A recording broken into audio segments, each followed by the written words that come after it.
presenting by Deep Music.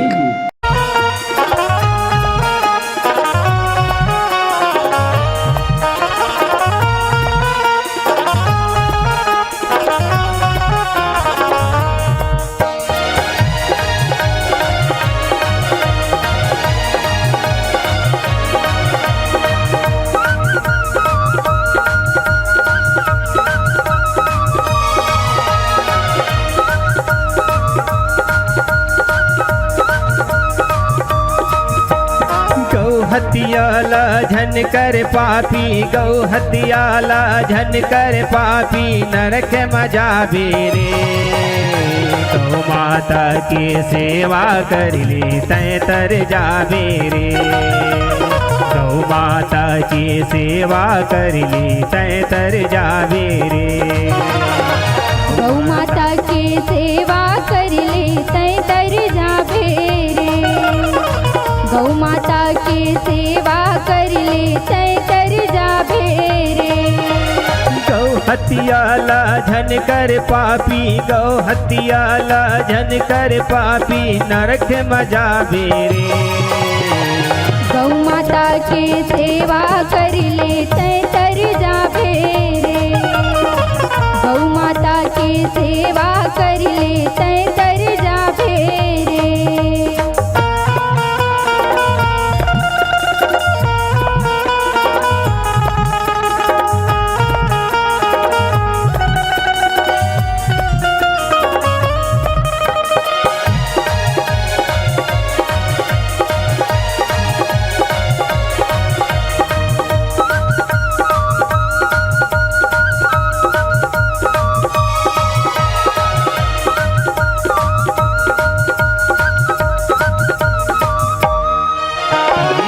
गाय कोठा माँ गैया रही थे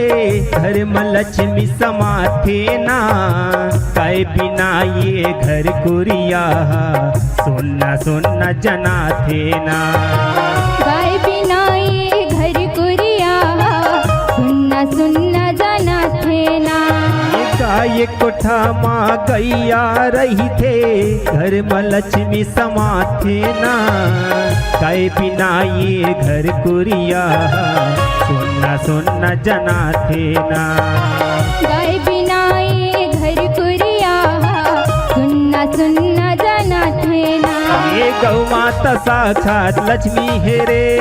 गौ माता साक्षात लक्ष्मी है रे नी जाने ते मन कुलसनी है रे नी जाने ते मन कुलसनी है रे पाछू पसेता बेरे गौ माता के सेवा कर ले तय तर जाबे रे गौ माता के सेवा कर ले तय तर जाबे रे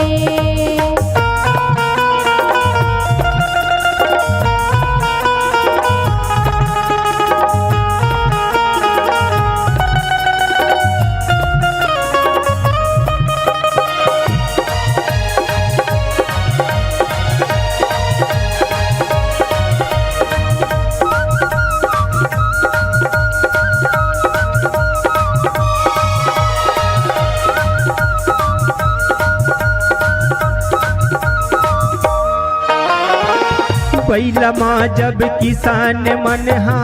खेत खार लबोआए ना ओकरे कमाइल कोठी टोली माँ अन्नपूर्णा भराए ना ओकरे कमाइल कोठी डोली माँ अन्नपूर्णा भराए ना पहला माँ जब किसान मन खेत खार लबोआए ना ओकरे कमाइल कोठी टोली माँ अन्नपूर्णा भराए ना ओकरे कमाइल कोठी डोली माँ अन्नपूर्णा